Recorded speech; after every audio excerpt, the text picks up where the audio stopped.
টক ঝাল মিষ্টি পেঁয়াজু খেয়েছেন কখনো?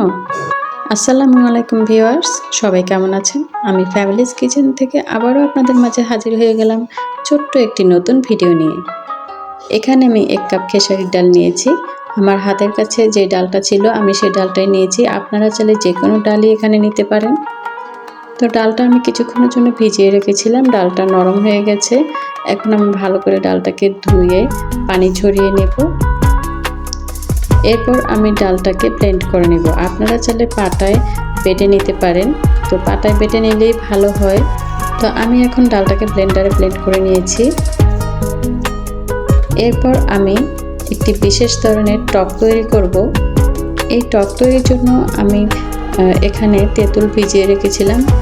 তো তেঁতুলটা আমি বেশিক্ষণ ভিজিয়ে রাখার প্রয়োজন হয় নাই। তেঁতুলটা কিছুক্ষণ ভিজানোর পর নরম হয়ে গেছে। এখন আমি হাত দিয়ে তেঁতুলের কাঠটা বের করে নেব, বিচিটা ফেলে দেব। তো এভাবে পানির মধ্যে গুলিয়ে নিচ্ছি। তো এভাবে হাত দিয়ে মথে নিলে বিচিটা খুব সহজেই আলাদা করে নেওয়া যাবে। তো এর জন্য আমার একটা ছাঁকনি লাগবে, আর এই ছাঁকনির সাহায্যে আমি একদম সম্পূর্ণভাবে তেঁতুলের কাঠটা আলাদা করে নেব খুব সুন্দরভাবে। এখন আমি এই টকটার সাথে বিভিন্ন উপকরণ মিশিয়ে দারুণ একটি টেস্টি টক তৈরি করব। আর এই খাবারের বিশেষত্ব হলো এই টকটা এতটা টেস্টি, এতটা ইয়ামি। এই খাবারটার বিশেষত্ব এই টক। এই টকটা যতটা বেশি টেস্টি হবে, পেঁয়াজুটা খেতে ততটাই মজা হবে। টকটার ঘনত্বটা আমি আপনাদেরকে দেখিয়ে দিচ্ছি প্রিয় দর্শক। আর টকটা কিন্তু আমার কাছে এই ঘনত্বটাই পারফেক্ট মনে হয়েছে। এখানে আমি 1 চা চামচ চাট মশলা দিয়ে দিলাম। হাফ চা চামচ ভাজা জিরের গুঁড়ো, 1 চা চামচ পরিমাণ লেবুর রস। এরপর এখানে দিয়ে দেব স্বাদ মতো লবণ। এরপর দিয়ে দেব চিনি।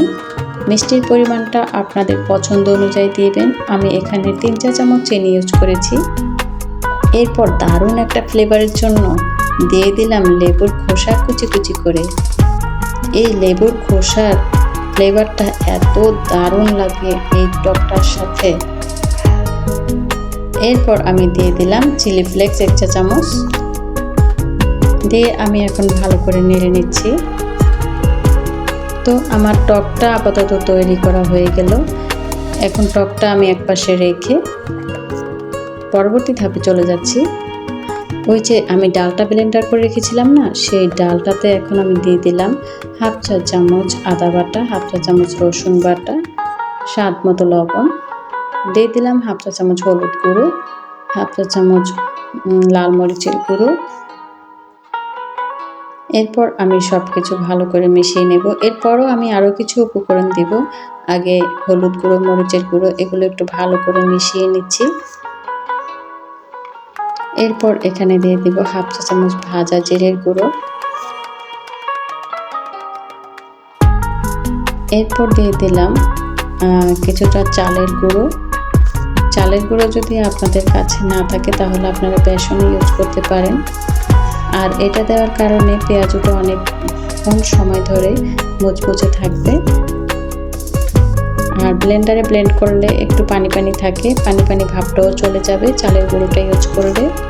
এখন দিয়ে দেব 1 কাপ পরিমাণ পেঁয়াজ কুচি, আর ঝালের পরিমাণ অনুযায়ী মরিচটা দিয়ে দেবেন। কেউ ঝালের পরিমাণটা বেশি খায়, কেউ কম খায়, তো আপনারা আপনাদের পরিমাণ অনুযায়ী ঝালটা দিয়ে দেবেন। আর পেঁয়াজের পরিমাণটা এখানে একটু বেশি দেওয়ারই চেষ্টা করবেন, যেহেতু পেঁয়াজুতে পেঁয়াজ না হলে কিন্তু একদমই ভালো লাগে না।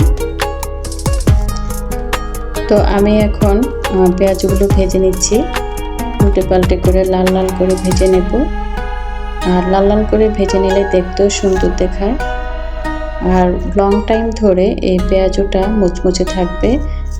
বিকেলের স্ন্যাক্সে বা অতিথি আপ্যায়নে আপনি ঝটপট মাত্র 2 মিনিটের মধ্যে তৈরি করে নিতে পারবেন এই টক ঝাল মিষ্টি পেঁয়াজু। আমার ভিডিওটি এ পর্যন্ত যারা দেখেছেন সবাইকে অসংখ্য ধন্যবাদ আমার সাথে থাকার জন্য। ভিডিওটি ভালো লাগলে প্লিজ একটি লাইক দিয়ে দিবেন। আমার মতো এই প্রসেসে একবার হলো ঘরে তৈরি করে দেখবেন, আশা করি ইনশাল্লাহ অনেক বেশি ভালো লাগবে। এখন আমি গরম গরম এই টক ঝাল মিষ্টি ঝোলের সাথে সার্ভ করব। এতটাই মজা লাগে, এতটা টেস্টি। আপনি একবার বানালে বারবার আপনার খেতে ইচ্ছে করবে এভাবে। আল্লাহ হাফেজ।